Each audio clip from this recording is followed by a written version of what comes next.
I don't know that I would have said that, early in the journey. I was scared. I was really honestly afraid of what this might do to our family.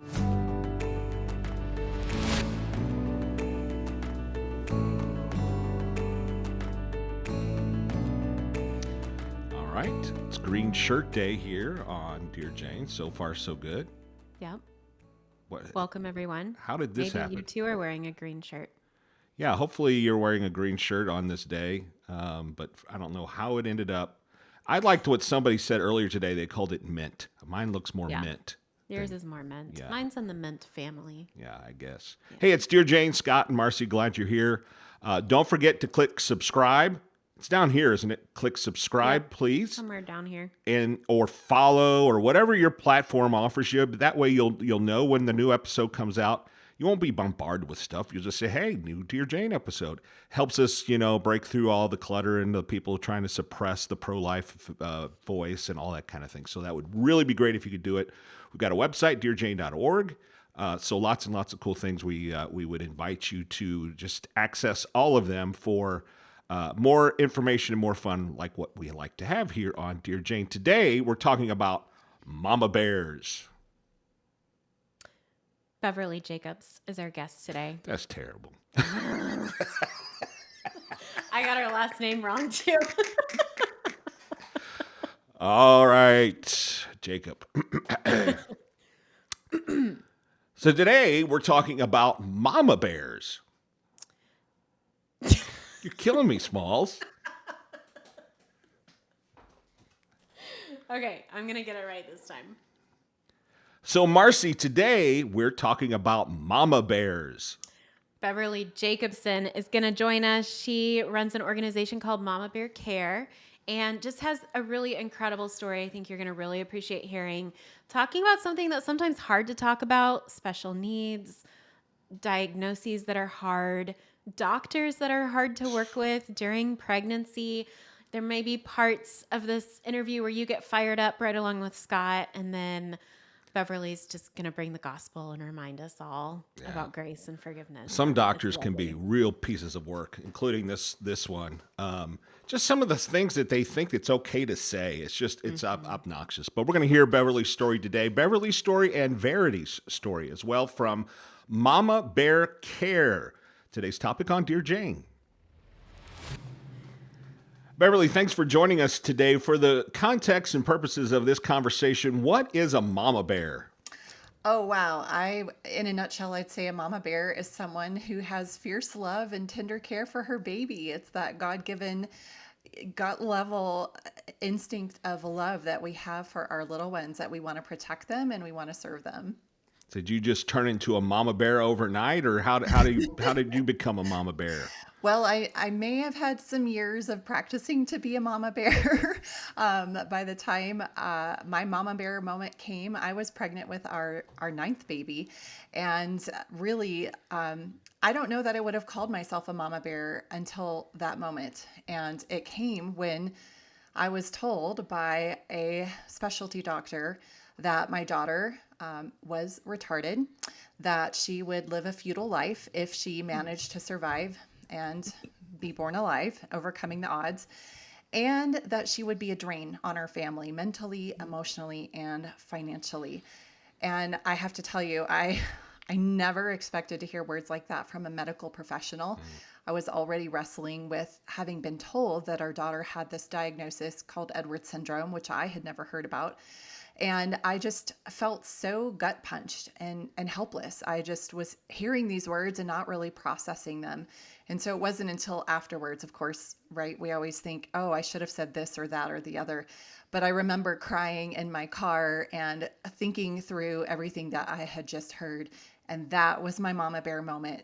Even though I couldn't respond to the man in front of me, I knew that I was going to do whatever it took to be the voice for our daughter. And we had named her Verity. So I was Verity's voice. I'm her mama. And it didn't matter how long she was going to be with us, whether I only carried her in my womb or whether she was born alive and we had some days or weeks or months with her. And now I have the benefit of hindsight and I look back and she is 8 years old and this has been such a journey. But my mama bear tendency has only magnified and it's fueled a holy fire. I would say that God has called us to speak up for those who are vulnerable and empower other mama bears on a journey like no other. Yeah. What was the rest of your pregnancy like? We've talked to other people that say it was just nonstop all throughout the rest of their pregnancy. The doctors pressured them to abort. What was that like for you? Yeah, thankfully we were not pressured to abort. That one conversation, my mama bear moment, happened with a doctor that thankfully I did not have to see on a regular basis. He was the head of the NICU unit, and thankfully went off his rounds when Verity was born. So I did not have to even encounter him in the hospital after she was born. And our care team was incredibly supportive.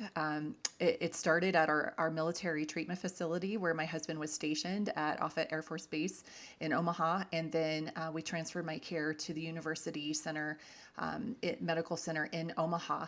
And I don't know if it's because we went in saying, look, abortion's not an option. Tell us what we can do to prepare and get ready. I'm not sure if that's it. I don't really know because I didn't realize until Verity was born and we kind of, were in a different headspace and wanting to help other moms. I had no idea that so many of them actually were pushed over and over, appointment after appointment, even after they made it clear or they thought they made it clear. And the conversation kept coming up because that didn't happen for us. But I realized that actually we must be an exception to that, to the general experience that these moms have. And so for us, it was more of an internal, wrestling of what is this going to mean for our family? I'm already overwhelmed, Lord, with 8 healthy children. I don't think I'm prepared for this, whether this was going to be child loss, or whether it would be caring for a child with incredible medical complexities. I just felt very overwhelmed. So there was a lot of fear and a lot of, feeling guilty about some of these feelings that I had, but that was internal and it was my, my mental, emotional, and spiritual wrestling, as it were, rather than the outside pressure. I cannot imagine having had the outside pressure in addition to all of the emotions that were just fraught with this journey. So did that doctor, when he said the nonsense that he said, I mean, did he say you should have an abortion, or was it not? Was it just implicit? Yeah, he did not. Because I was on high alert, especially when he led the conversation with, "Oh, you're here to talk about your retarded daughter." I just was bracing for that. And I remember I journaled as soon as I got home to try to remember everything. And I told myself, actually, he never used the word abortion, but his tone made it very clear. He did not value our baby's life. And he made very clear what he thought of this path that we had chosen of carrying her to term, that it was, in his words, futile. It was going to be a futile life. And everything that he said was negative. It was, if she needed heart surgery, there was only one surgeon in the whole state of Nebraska who would even think of providing that surgery. It was like, tell me in so many words, this is a useless path. This is not going to end well. And I mean, I beg to differ. we are experiencing the joys and blessings that have come from loving a little one like Verity and watching her impact her world all around her. You said she's 8. So how is Verity now? And how has her life impacted your family? So it is crazy that what I consider normal now, I may have run away screaming if I had known what our normal would look like. But the beautiful thing is it unfolded one day at a time. And we didn't have to know everything all at once. It was a difficult journey the first year, learning about her needs and incorporating her into our family. I had toddlers up through teenagers. And I will never sugarcoat it because that was, in all honesty, the hardest year of our lives and of our marriage. But God's grace is sufficient.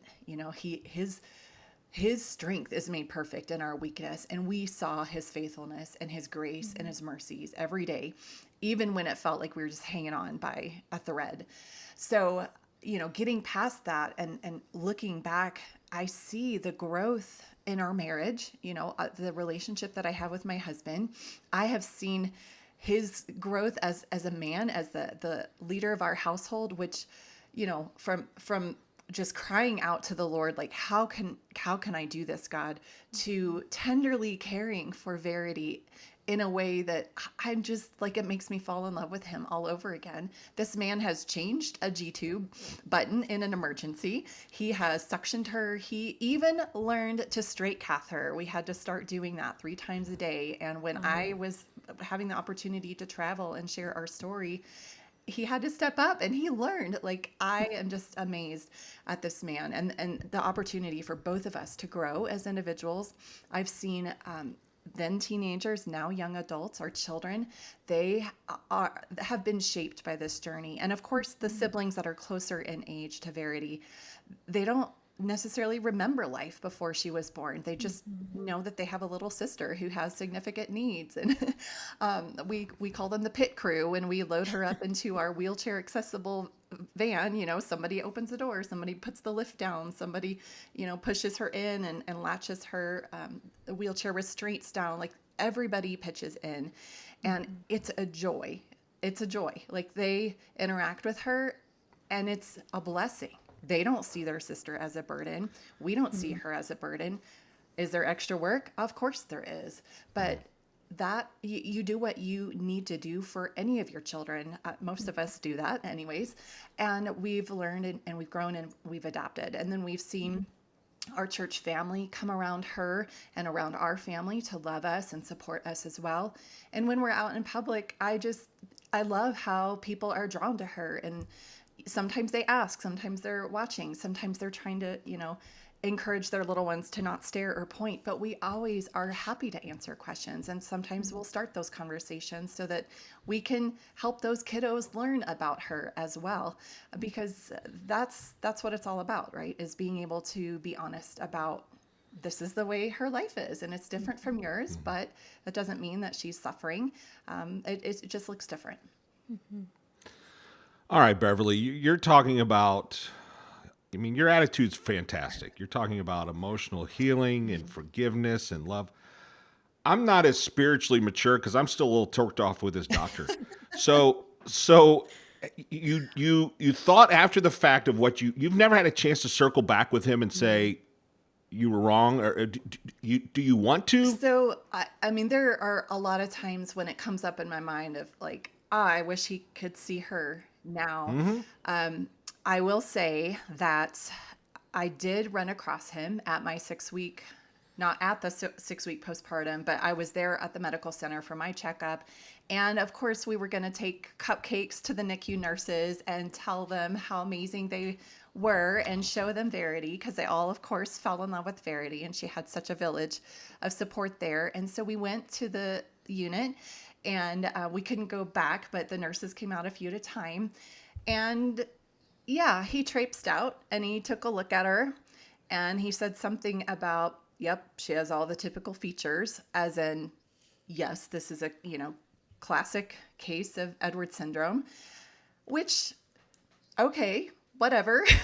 Like, to me, Verity is stunningly beautiful. I love her little elf ears and her little notch in her mouth and just her little unique, oddities, anomalies, whatever you want to call them. That's part of what makes Verity Verity. And I've always thought she's beautiful. So that didn't deter me.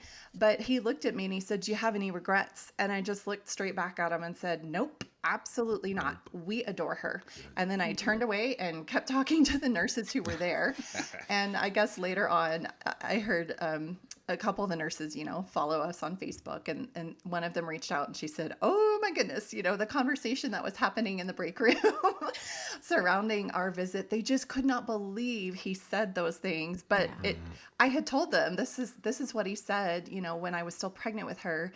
And I did, for the record, because a lot of people just want to know what happened to him. And I can't say for sure, but I will say that there's a patient survey after you leave the NICU, and I had some things to say about that encounter. And to the hospital's credit, the patient advocate office or patient services. They called me, spent an hour with me on the phone, apologized on behalf, Wow. like it wasn't their fault, but they said, "We're so sorry. You never should have heard those things." And they took time with me. I share, and by the time they did call, like some months have passed, right? Because it happened during pregnancy. So now she's born and we're home from the NICU. So this has been months. And I was able to just speak very frankly and as objectively as possible. The heat of the moment had passed. And I really thought through what I wanted to say and communicate. And you know, it, if it came across hopefully gracious yet firm, that was my goal, is just to say, look, moms who are in this place are already feeling awful. They need words of love and compassion. And I did hear later on that he was no longer at the hospital. Now, I don't know if our experience had anything to do with that. He was an older man. Maybe he retired. Maybe he was asked to retire. I don't know, and that's not my place to speculate. It doesn't do any good at this point. But I have often thought, oh, I just wish that I could show him Verity and try to show him how genuinely thankful we are to be her family. And I don't know that I would have said that, early in the journey. I was scared. I was really honestly afraid of what this might do to our family, to our marriage, and just personally. You just kind of all of a sudden see all of the things that you are going to be asked to sacrifice. And it's a dying to self, and it's been a process. I've certainly not done it well. I've learned a lot and grown a lot, and I pray that we're a lot more like Jesus because Verity is part of our lives. Marcy, she said she hoped she came across as gracious and firm. I usually am petty and obnoxious, so I jotted that down. Yeah, To see take if I some can. notes, Scott. Yeah. Well, we do say at Mama Bear Care, we are all about fierce love and tender care. So there's a There you there's a go. balance, right? We Yeah. are protective, fiercely protective, but that tender care and compassion. I mean, we've been shown grace, and that's all we can do is pray that we can extend it as well. One of the things I love that I've just been thinking about as I listen to your story more, so much of society and culture today is about me. What is going to make my life easier? What is going to make my life more fun and convenient, and in a way that I don't think we've fully realized and grappled with, we tend to devalue life of all kinds. Like if someone else is going to be, I hear that a lot in like pop psychology, like cut the negative people out of your life, Yeah. and it's like, okay, well, I don't think that's not how Christ deals with negative people, but I'm just thinking about it on a broader scale. You know, we don't have a good moral framework or a good ethic Yeah. maybe to think about people that have disabilities or are different from us. And so I love that about your story, that that just is really highlighted, that we're valuable because we're people made in the Yeah. image of God, not because of any special attributes or skills or anything else that we bring, but Correct. simply because of the fact that we're human beings. Yeah, that's something that I always have said. Verity's one of my best teachers. I've learned so much from her. And one of the best lessons is simply how much our Heavenly Father loves us so deeply, so completely, so unconditionally, because we did absolutely nothing to earn our salvation. We did nothing to make ourselves worthy of His love. And in a sense, when I look at Verity, unlike my other children, she's not going to cook me dinner. She's not going to learn to do her own laundry or clean up after herself. And of course, that's not why we love our kids, right? But it's great as they grow and you see them become more independent and give back to mom and dad and to each other. And Verity's not going to do that. But that's not why we love her. And it just is such a wonderful, beautiful illustration of God's love for us, that we're helpless without His care. And Verity is helpless without us. She can't make it to the toilet on her own. She is diapered. She is not mobile yet on her own. We're working towards it. She can't orally feed herself. She is sustained by her feeding tube. And we literally have to 100% care for her activities of daily life, her ADLs. That's just part of our life. It's part of her life.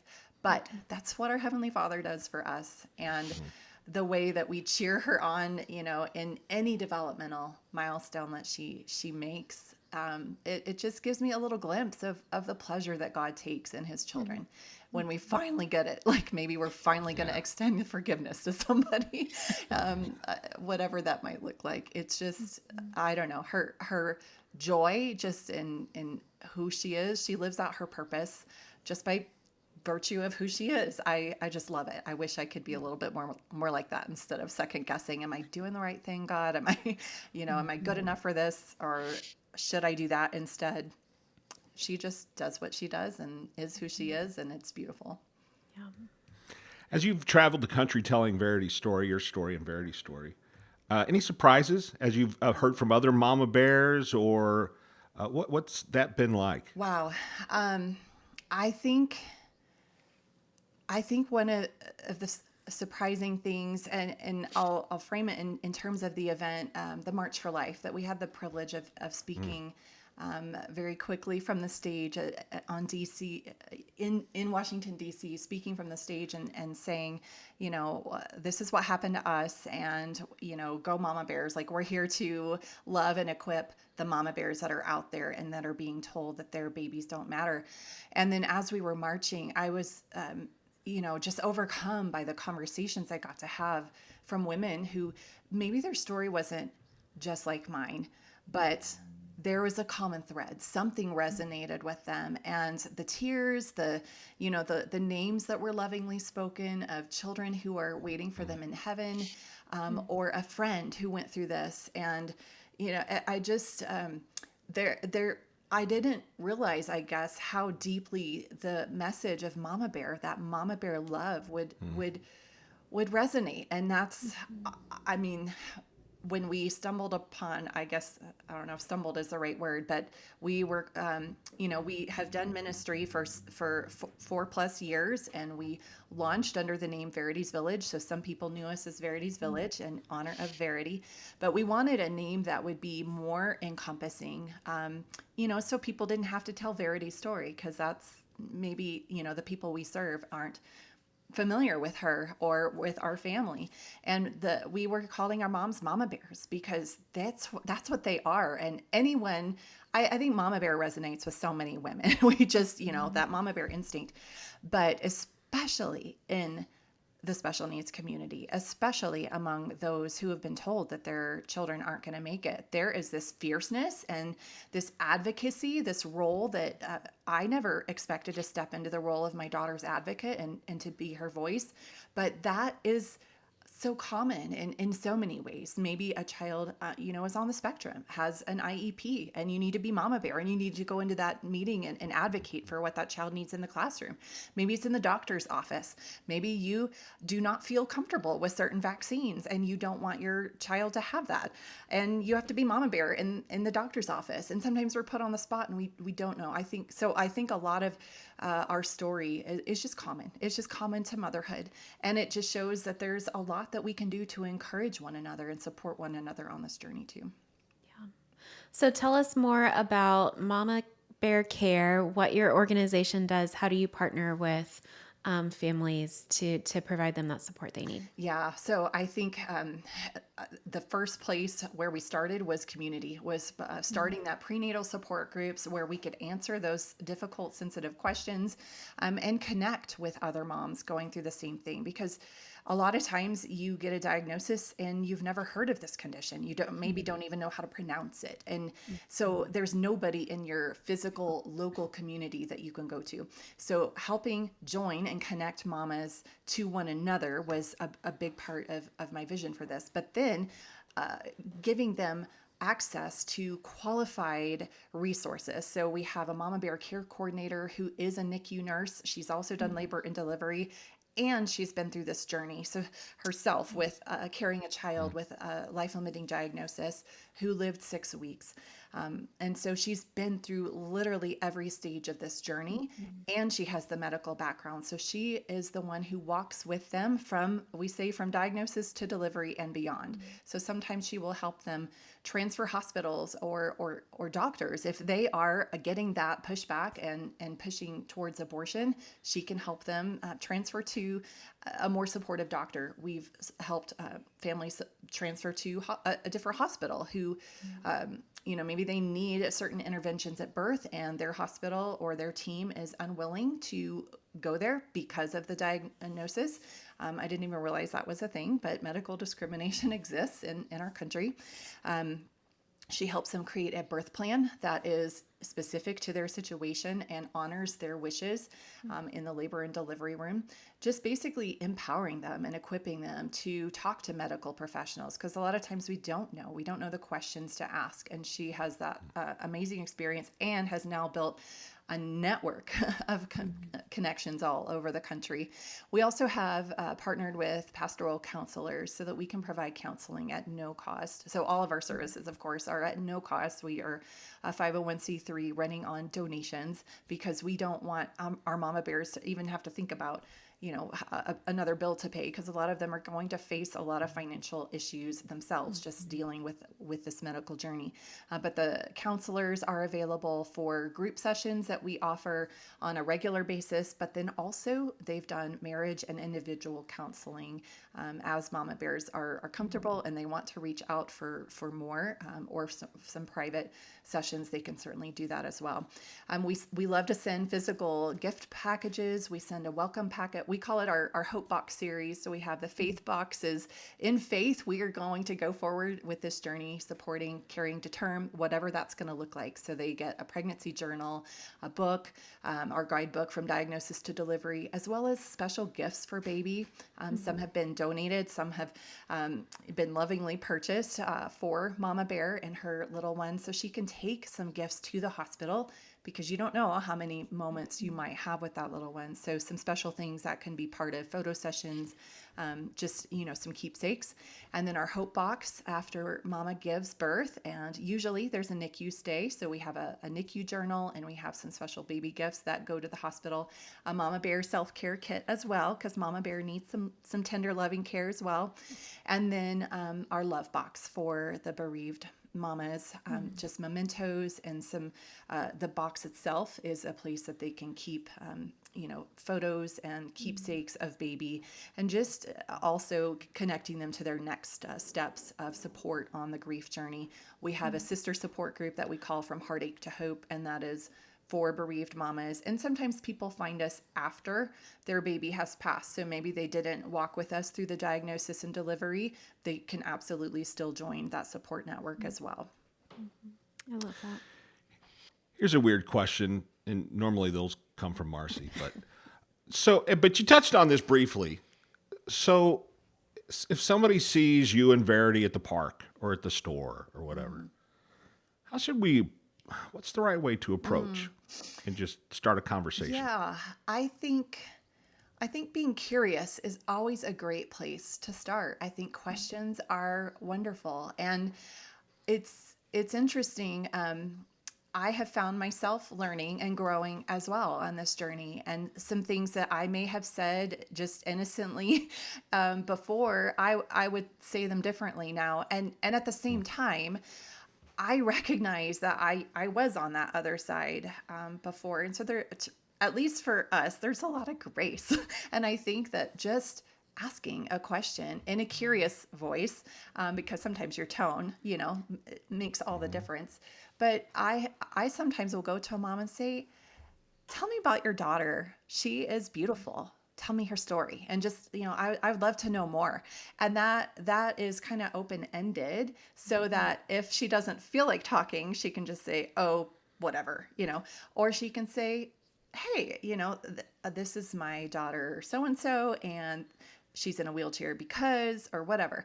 I know if someone comes up and asks a question about Verity, they might have more questions than they're actually verbalizing. And so for me, I'm an extrovert. I don't mind. I will answer all the questions all day long, especially because I am so passionate about educating people in society. And um, I recognize that my own kids, before Verity came along, they probably wouldn't have known how to ask or how to approach someone either. So I try to help them along a little bit too.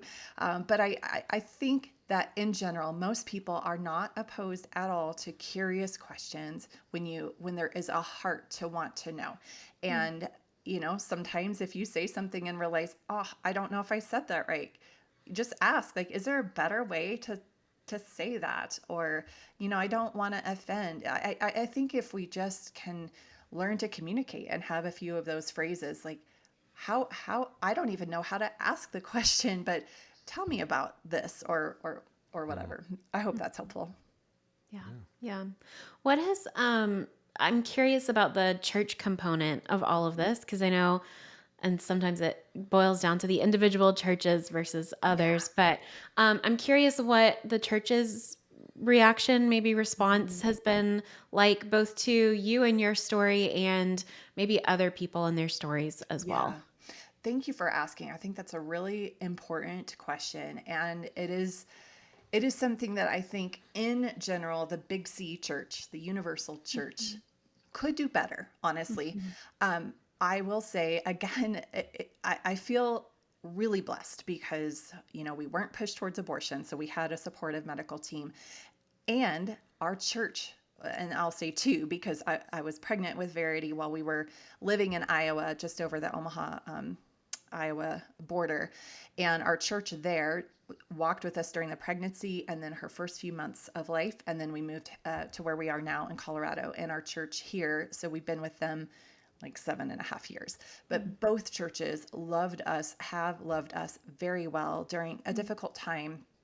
Our church in Iowa, like our pastor was one of the first people I called. I knew, but I had forgotten. He and his wife actually had had a stillborn son Mhm. at 20 weeks, I believe. Um, And so they had a level of personal experience that really meant a lot to us during that time. The church threw us a baby shower, and I didn't know what that might look like or even should look like. And if I think some sweet ladies reached out and asked me about it. It's kind of a blur. That part of my life is a blur. But they ended up deciding that the best way they could help us was to just invite people to contribute to a money tree rather than baby gifts, which number for one thing, she's number 9. So did we really need baby items? Maybe not. Maybe some specialty things that we didn't know, but we didn't know what we didn't know. And we didn't even know if we'd bring her home. So the money and the gift cards for restaurants, meals for while we were in the hospital, and then frozen meals to have on hand to feed the family. All of that was a very practical, tangible way that they showed us God's love. And then our church here in Colorado, the reason we ended up at that church is there was a mutual acquaintance that kind of hooked us up. And before we even started going there, ladies had a meal train going and brought my huge family with teenage mouths a lot of food that kept us eating for a couple of weeks. And they didn't even know us. And so we figured we should at least visit this church and say thank you. And, doctrinally, like, we were all on the same page. So we have just stayed there, and we've been actually with the church through several changes of, leadership, but it's because they loved us so well. And they started out like, tell us about Verity, tell us her story. How can we help you? What can we do? And one lady from the church even asked if she could come over 1 or 2 nights a week. She did online work. And so she was up late at night, and she said, teach me how to take care of Verity so you Wow. guys can get some sleep. And I literally cried. I had no idea somebody would actually offer to do that. And we were desperate for sleep. And that lady, she's moved out of state now, but for 7 years, she provided respite services for Wow. us, 1 to 2 nights every single week. And she and Verity are best friends now. Tell us about Verity's name. Verity comes from the Latin word veritas, which means truth. And already been on a journey with the Lord even before I knew about her diagnosis, because I was a little reluctant to be pregnant again at age 42, to be honest. And so I had been just studying the armor of God and the belt of truth, and God was just revealing truth to me. And so I had been looking at a couple of names that meant truth, and Verity was one of them, but we hadn't settled on her name. I didn't even know if she was a girl when I was looking. And then when it was confirmed, first of all, that she was indeed a girl, and then that she had this condition, we just knew. We knew Verity was her name because we knew that truth was part of her purpose and our purpose, that as her voice, we would speak the truth to the value of all human life, no matter how many chromosomes they have.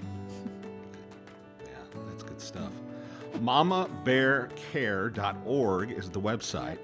If you'd like to find out more about how they can help, or if you just want to donate, if you want to help them help other mama bears, that's where you can go, mamabearcare.org. Beverly, thank you very much for joining us today here on Dear Jane. Thanks so much for having me. God bless you and the work that you're doing. Thanks.